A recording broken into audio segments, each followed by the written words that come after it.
नमस्कार, पुल की top stories पर आप सभी का बहुत बहुत स्वागत है, अभिनंदन है। आज की कहानी हास्य रस की कहानी, बहुत ही मज़ेदार कहानी है। अंग्रेज़ों के ज़माने की कहानी पूरी सुन के जाना। लाला झाऊलाल को खाने पीने की कमी नहीं थी। काशी के ठठेरी बाजार में मकान था। नीचे की दुकानों से 100 रुपया मासिक के करीब किराया उतर जाता था। कच्चे बच्चे अभी थे नहीं, सिर्फ 2 प्राणी का खर्च था। अच्छा खाते, अच्छा पहनते थे, पर 250 रुपये तो एक साथ कभी आंख सेकने के लिए भी न मिलते थे। इसलिए जब उनकी पत्नी ने एक दिन यकायक 250 रुपये की मांग पेश की, तब उनका जी एक बार जोर से सनसनाया और फिर बैठ गया। जान पड़ा कि कोई बुल्ला है जो बिलाने जा रहा है। उनकी यह दशा देखकर उनकी पत्नी ने कहा, डरिए मत, आप देने में असमर्थ हों तो मैं अपने भाई से मांग लूं। लाला झाऊलाल इस मीठी मार से तिल मिला उठा। उन्होंने किंचित रोष के साथ कहा, अजी हटो, 250 रुपये के लिए भाई से भीख मांगोगी? मुझसे ले लेना, लेकिन मुझे इसी ज़िंदगी में चाहिए। अजी इसी हफ्ते में ले लेना। सप्ताह से आपका तात्पर्य 7 दिन से है या 7 बरस से? लाला झाऊलाल ने रोब के साथ खड़े होते हुए कहा, आज से 7वें दिन मुझसे 250 रुपये ले लेना। मर्द की बात है। हाँ जी हाँ, मर्द की बात है। लेकिन जब 4 दिन ज्यों तो में ही यूं ही बीत गए और रुपयों का कोई प्रबंध न हो सका, तब उन्हें चिंता होने लगी। प्रश्न उनकी प्रतिष्ठा का था, अपने ही घर में अपनी साख का था। देने का पक्का वादा करके अब अगर न दे सके तो अपने मन में वह क्या सोचेगी? उसकी नज़रों में उनका क्या मूल्य रह जाएगा? अपनी वाह की सैकड़ों गाथाएं उसे सुना चुके थे। अब जो एक काम पड़ा तो चारों खाने चित हो रहे हैं। यह पहली ही बार उसने मुंह खोलकर कुछ रुपयों का सवाल किया था। इस समय अगर वे दुम दबाकर भाग निकलते तो फिर उसे क्या मुंह दिखाएंगे? मर्द की बात यह उसका फिक्रा उनके कानों में गूंज गूंज फिर से गूंज उठता था। खैर, एक दिन और बीता। 5वें दिन घबराकर उन्होंने पंडित बिलवासी मिश्र को अपनी विपदा सुनाई। संयोग कुछ ऐसा बिगड़ा था कि बिलवासी जी भी उस समय बिल्कुल सुख थे। उन्होंने कहा कि मेरे पास हैं तो नहीं, पर मैं कहीं से मांग जांच कर लाने की कोशिश करूंगा, और अगर मिल गया तो कल शाम को तुमसे मकान पर मिलूंगा। यह शाम आज थी, हफ्ते का अंतिम दिन। कल 250 रुपया या तो गिन देना या सारी हिकड़ी से हाथ धो लेना। यह सच है कि कल रुपया न पाने पर उनकी पत्नी डामल फांसी न करेगी, लेकिन जरा सा हंस देगी। पर वह हंसी कैसी होगी? इस हंसी की कल्पना मात्र से लाला झाऊलाल की अंतरात्मा में मरोड़ पैदा हो जाता था। अभी पंडित बिलवासी मिश्र भी नहीं आए। आज ही शाम को उनके आने की बात थी। उन्हीं का भरोसा था, यदि न आए तो, या कहीं रुपए का प्रबंध वे न कर सके तो। इसी उधेड़बुन में पड़े हुए लाला झाऊलाल दूर छत पर टहल रहे थे। कुछ प्यास मालूम पड़ी। उन्होंने नौकर को आवाज़ दी। नौकर नहीं था, खुद उनकी पत्नी पानी लेकर आई। आप जानते ही हैं कि हिंदू समाज में स्त्रियों की कैसी शोचनीय अवस्था है। पति नालायक भले ही हो, लेकिन जब प्यास लगती है तो स्त्री बेचारी को पानी लेकर हाजिर होना ही पड़ता है। वे पानी तो जरूर लाई, पर गिलास लाना भूल गई थी। केवल लोटे में पानी लिए हुए वे प्रकट हुई। फिर लोटा भी संयोग से वह जो अपनी बेढंगी सूरत के कारण लाला झाऊलाल को सदा नापसंद ही था। तो वो नया, साल ही 2 साल का बना, पर कुछ ऐसी गढ़न उस लोटे की थी जैसे उसका बाप डमरू और माँ चिलमची रही हो। लाला झाऊलाल ने लोटा ले लिया। वे कुछ बोले नहीं। अपनी पत्नी का वे अदब मानते थे। मानना ही चाहिए, इसी को सभ्यता कहते हैं। जो पति अपनी पत्नी की पत्नी नहीं हुआ, वह पति कैसा? फिर उन्होंने यह भी सोचा होगा कि लोटे में पानी हो तो भी तब भी गनीमत है। अभी अगर चूं कर देता हूँ तो बाल्टी में जब भोजन मिलेगा तब क्या करना बाकी रह जाएगा। लाला झाऊलाल अपना गुस्सा पीकर पानी पीने लगे। उस समय वे छत की मुंडेर के पास खड़े थे। जिन बुजुर्गों ने पानी पीने के संबंध में यह नियम बनाए थे कि खड़े खड़े पानी न पियो, उन्होंने पता नहीं कभी यह भी नियम बनाया था या नहीं कि छत की मुंडेर के पास खड़े होकर पानी न पियो। जान पड़ता है इस महत्वपूर्ण विषय पर उन लोगों ने कुछ नहीं कहा है। इसीलिए लाला झाऊलाल ने कोई बुराई नहीं की और वे छत की मुंडेर के पास खड़े होकर पानी पीने लगे। पर मुश्किल से 2-1 घूंट भी पिए होंगे कि न जाने कैसे उनका हाथ हिला और लोटा हाथ से छूट पड़ा। लोटे ने न दाहिने देखा न बाएं, वह नीचे गली की ओर चल पड़ा। अपने वेग से उल्का को लजाता हुआ वह आंखों से ओझल हो गया।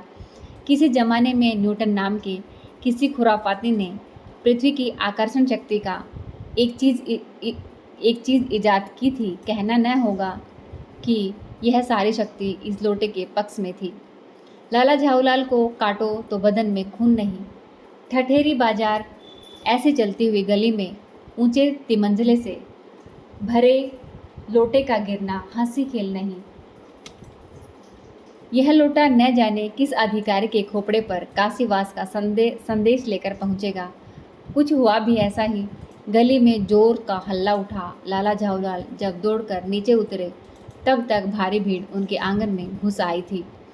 लाला झाऊलाल ने देखा कि इस भीड़ में प्रधान पात्र एक अंग्रेज है जो नखशिख से भीगा हुआ है और जो अपने एक पैर को हाथ से सहलाता हुआ दूसरे पैर पर नाच रहा है। उसी के पास उस अपराधी लोटे को देखकर लाला झाऊलाल ने फौरन 2 और 2 जोड़कर स्थिति को समझ लिया। पूरा विवरण तो उन्हें पीछे प्राप्त हुआ यह कि गली में गिरने से पूर्व लोटा एक दुकान के सियाबीन से टकरा गया।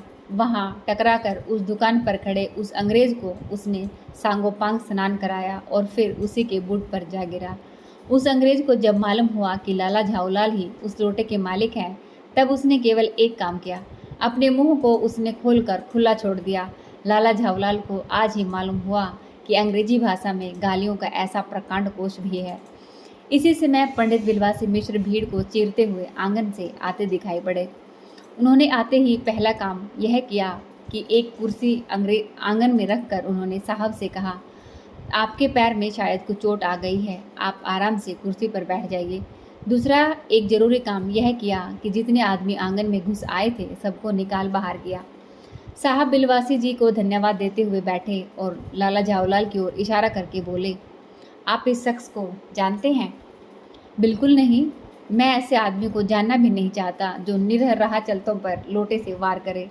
मेरी समझ में ही इज़ डेंजरस लुनाटिक, यानी यह एक खतरनाक पागल है। नहीं, मेरी समझ में ही इज़ डेंजरस क्रिमिनल, यह एक खतरनाक मुजरिम है। परमात्मा ने लाला झाऊलाल की आंखों को इस समय कहीं देखने के साथ खाने की भी शक्ति अगर दी होती तो निश्चय ही अब तक बिलवासी जी को वो अपनी आंखों से खा चुके होते। वे कुछ समझ नहीं पाते थे कि बिलवासी जी को इस समय हो क्या गया है। साहब ने बिलवासी जी से पूछा, तो अब क्या करना चाहिए? पुलिस में इस मामले की रिपोर्ट कर दीजिए, जिससे यह आदमी फ़ौरन हिरासत में ले लिया जाएगा। पुलिस स्टेशन है कहाँ? पास ही है, चलिए मैं बता देता हूँ। चलिए अभी चला, आपकी इजाज़त हो तो पहले मैं इस लोटे को इस आदमी से खरीद लूँ। क्यों जी, बेचोगे? मैं 50 रुपये तक इसका दाम दे सकता हूँ। लाला झाऊलाल तो चुप रहे, पर साहब ने पूछा, इस रद्दी से लोटे का आप 50 रुपये दाम क्यों दे रहे हैं?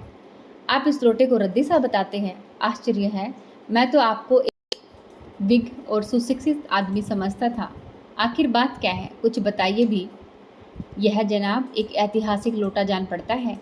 मुझे पूरा विश्वास है कि यह वह प्रसिद्ध अकबरी लोटा है जिसकी तलाश में संसार भर के म्यूजियम परेशान हैं। यह बात? जी हाँ जनाब, 16वीं शताब्दी की बात है। बादशाह हुमायूं शेरशाह से हार कर भागा था और सिंध के रेगिस्तान में मारा मारा फिर रहा था। एक अवसर पर प्यास से उसकी जान निकल रही थी। उस समय एक ब्राह्मण ने इसी लोटे से पानी पिलाकर उनकी जान बचाई थी।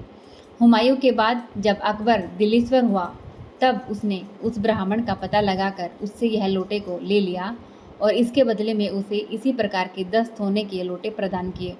यह लोटा सम्राट अकबर को बहुत प्यारा था। इसी के नाम से इसका नाम अकबरी लोटा पड़ा। वह बराबर इसी से वजू करता था।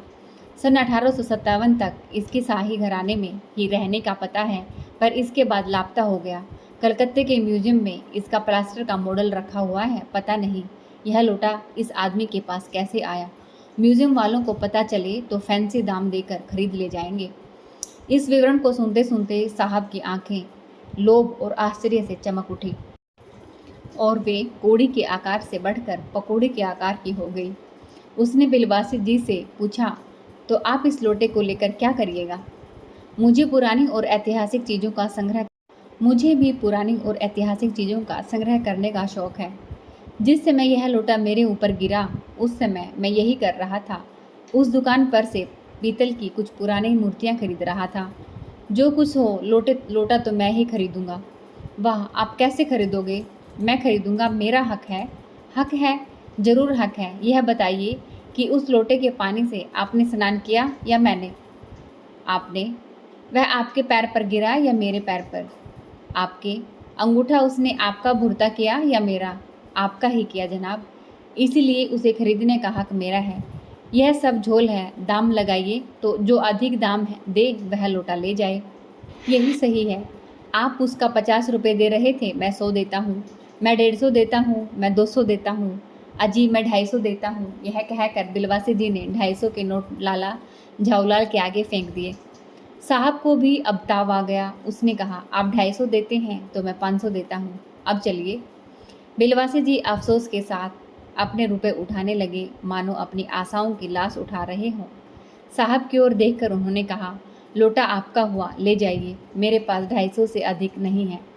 यह सुनना था कि साहब के चेहरे पर प्रसन्नता की कूंची फिर गई। उसने झपट कर लोटा उठा लिया और बोला, अब मैं हंसता हुआ अपने देश लौटूंगा। मेजर डगलस की डींग सुनते सुनते मेरे कान पक गए थे। मेजर डगलस कौन है? मेजर डगलस मेरे पड़ोसी हैं। पुरानी चीज़ों का संग्रह करने में मेरी उनकी होड़ रहती है। गत वर्ष वे हिंदुस्तान आए थे और यहाँ से जहांगीरी अंडा लेकर गए थे। जहांगीरी अंडा? जी हाँ, जहांगीरी अंडा। मेजर डगलस ने समझ रखा था कि हिंदुस्तान से वे ही ऐसी चीज़ें ला सकते हैं। पर जहांगीरी अंडा है क्या? आप जानते होंगे कि एक कबूतर ने नूरजहाँ से जहांगीर का प्रेम कराया था। जहांगीर के पूछने पर कि मेरा एक कबूतर तुमने कैसे उड़ जाने दिया, नूरजहाँ ने उसके दूसरे कबूतर को भी उड़ाकर बताया था कि ऐसे। उसके इस भोलेपन पर जहांगीर सो जान से निछावर हो गया। उसी क्षण से उसने अपने को नूरजहाँ के हाथ बेच दिया। पर कबूतर का एहसान वह नहीं भूला। उसने एक अंडे को उसने बड़े जतन से रख छोड़ा। एक बिल्लोर की हांडी में वह उसके सामने टंगा रहता था। बाद में वही अंडा जहांगीरी अंडा के नाम से प्रसिद्ध हुआ। उसी को मेजर डगलस ने परसाल दिल्ली में एक मुसलमान सज्जन से 300 रुपये में खरीदा। यह बात? हाँ, पर अब वे मेरे आगे दूर की नहीं ले जा सकते। मेरा अकबरी लोटा उनके जहांगीरी अंडे से भी एक पुश्त पुराना है। साहब ने लाला झाऊलाल को 500 रुपये देकर अपनी राह ली। लाला झाऊलाल का चेहरा इस समय देखने बनता था। जान पड़ता था कि मुंह पर 6 दिन की बढ़ी हुई दाढ़ी के एक एक बाल मारे प्रसन्नता के लहरा रहे हैं। उन्होंने पूछा, बिलवासी जी, आप मेरे लिए 250 रुपये घर से लेकर चले थे, पर आपको मिला कहाँ से? आपके पास तो थे ही नहीं। इस भेद को मेरे सिवा ईश्वर ही जानता है। आप उसी से पूछ लीजिए, मैं नहीं बताऊंगा। पर आप चले कहाँ? अभी मुझे आपसे काम है 2 घंटे तक। लाला झाऊलाल ने कहा। 2 घंटे तक? हाँ, और क्या। अभी मैं आपकी पीठ ठोंक कर शाबाशी दूंगा। 1 घंटा इसमें लगेगा, फिर गले लगाकर धन्यवाद दूंगा। 1 घंटा इसमें भी लग जाएगा। अच्छा, पहले अपने 500 रुपये गिन कर सहेज लीजिए। रुपया अगर अपना हो तो उसे सहेजना एक ऐसा सुखद और सम्मोह कार्य है कि मनुष्य उस समय सहज में ही तन्मयता प्राप्त कर लेता है। लाला झाऊलाल ने अपना कार्य समाप्त करके ऊपर देखा, पर बिलवासी जी इस बीच अंतर्ध्यान हो गए थे। वे लंबी डंक भरते हुए गली में चले जा रहे थे। उस दिन रात्रि में बिलवासी जी को देर तक नींद नहीं आई। वे चादर लपेटे चारपाई पर पड़े रहे। 1 बजे वे उठे। धीरे से, बहुत धीरे से अपनी पत्नी, सोई हुई पत्नी के गले से उन्होंने सोने की वह सिकड़ी निकाली जिसमें एक ताली बंधी हुई थी। फिर उसके कमरे में जाकर उन्होंने उस ताले से संदूक खोला। उसमें 250 के नोट ज्यों रख कर उन्होंने उसे बंद कर दिया। फिर दबे पांव लौटकर ताली को उन्होंने पूर्ववत अपनी पत्नी के गले में डाल दिया। इसके बाद उन्होंने हंसकर अंगड़ाई ली। अंगड़ाई लेकर लेटे रहे। दूसरे दिन सुबह 8 बजे तक सोते ही रहे। तो ये थी जहांगीरी अंडे और अकबरी लोटे की कहानी। आपको कहानी कैसी लगी कमेंट करके बताना, और नए हो तो चैनल को सब्सक्राइब करना और वीडियो को शेयर करना।